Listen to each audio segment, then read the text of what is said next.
Hello and welcome to Video Revealed. I'm Colin Smith. Let's look at the difference between transcripts versus text-based editing.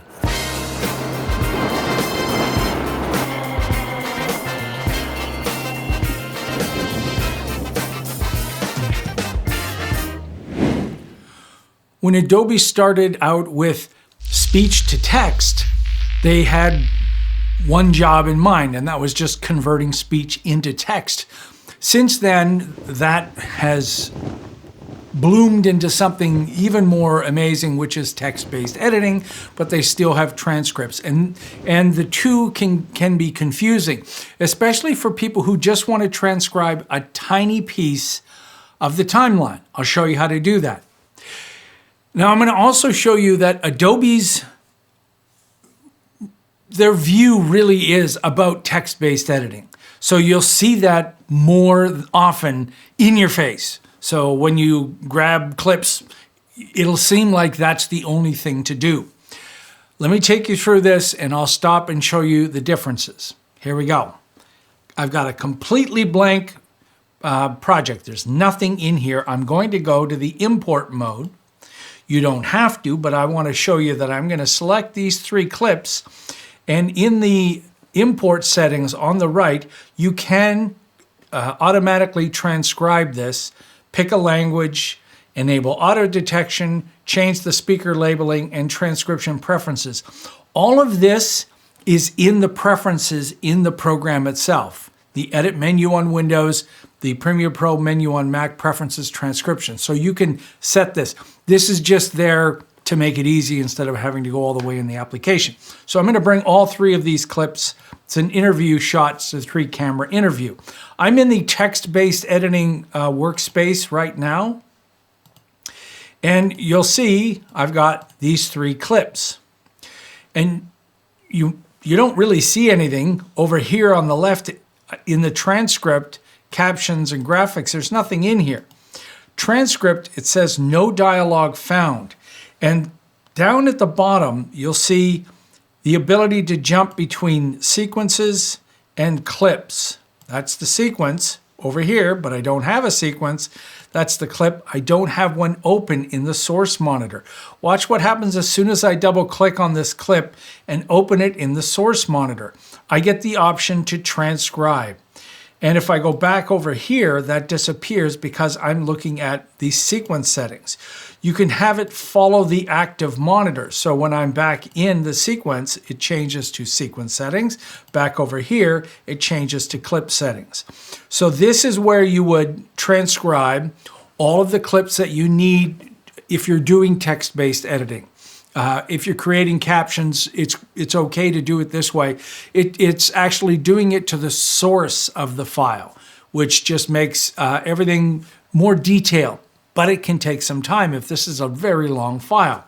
Okay, so I'm not going to be using that right now. Instead, I'm going to create a sequence with these, and I'll do that by, in this particular interview, it's a 3-camera shoot, so I'm going to create a multicam sequence, and I'll use the audio on track 1. There it is. If I open that up, I've got 3 camera views. I'll drag that down, and now I've got a multicam of this interview. The colors we see are not inherent properties. And again, you won't see anything over here when it's in clip. When I go to the timeline view, you won't see anything in here either because I haven't transcribed anything. This is where I do have the option in the little 3-dot menu at the top to generate static transcript. You get the option of the in and out points, but you have to make the in and out points first. So let me do that. I set a predetermined amount here at 220. I'll hit the I key and hit in, and then I'm going to 235.21. And I'll hit the out. So that's the section there I want to transcribe. So again, I'm back in this sequence, the program monitor transcript, and I will generate static transcript. I get a warning that says you can't use this for text-based editing. Remember I said Adobe's focus is text-based editing. It's not right or wrong. It's just this is really powerful. And if you made the mistake of using a static one, you'd run into trouble. So here Adobe's saying, wait a minute. You sure you don't want it? No, I don't want text-based editing. I don't. So I'll twirl this down, and here you'll see transcribe only in and out. And select this option if you're actually adding to existing transcripts that you already have on the timeline. Same kinds of things you saw before, what language, speaker labeling, and it's using the audio on the track. Or I can use audio clips tagged as dialogue if I want, and I can pick the track. Here it doesn't matter, it's just the one track, and I'll transcribe that. And it was done locally. This didn't have to go to the cloud. So now when I play this, you see it reflected over here. But rather the way our brains interpret the different wavelengths of light that are reflected off of them. And of course, if I didn't select in and out points, it would have transcribed only this sequence, not the source clip. And if I edit this, so if I come in here and delete this, you see, I select this and delete this. It deletes out of here, but it doesn't delete. It's not changing the timeline. This is not text-based editing. Okay, so what if I want text-based editing? Well, oh, by the way, in this example, when I found that there's no way to delete that transcript that I tested, and I know this because while I was preparing this tutorial, I did that test so many times, and then I realized, oh, for crying out loud, I can't get it out of there to start again fresh. But what you can do is you can delete that sequence. Remember, this is just an interview sequence, and when I pop that back in, it's gone.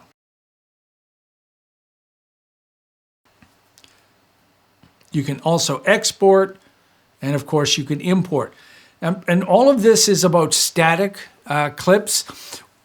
You can't have text-based editing, which is a transcript and timing, and edit that and bring it back in, because static text is just that, text. Text-based editing is timing, and there's no method outside of Premiere Pro to edit both the text and the timing. The only thing that edits that is Premiere Pro. So let's just do that. So this time I'll get rid of this, get rid of that. And again, we'll go over here and transcribe this. There's the language, transcribe.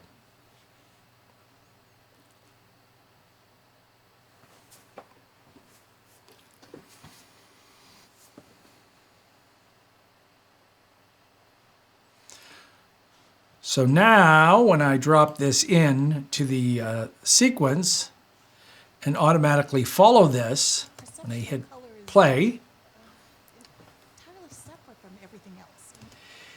if I select a whole section in here, and by the way, I could have had this turned on, automatic in and out points,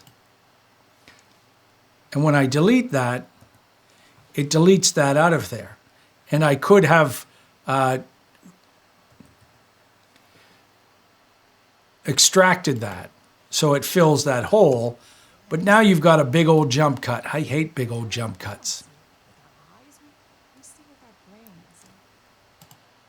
And now we can create captions from that if we want.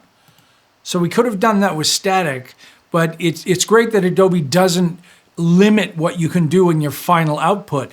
Creating captions out of any kind of text is really powerful and important. So doesn't matter if I created just a small transcript in the middle or a full text-based editing transcript. Give me the option to make captions, and they do. There you go. There's the difference between the two. And it exists because one came before the other, but Adobe doesn't get rid of the other one, which is basically just speech-to-text transcripts. Hey, if you're new to Video Revealed and you found this informative, take a moment and subscribe. You want to support us some more, you can do that on VideoRevealed.com/shop. Donate once or monthly, thanks to all of our wonderful donors. You can download a bunch of free stuff from the website while you're there.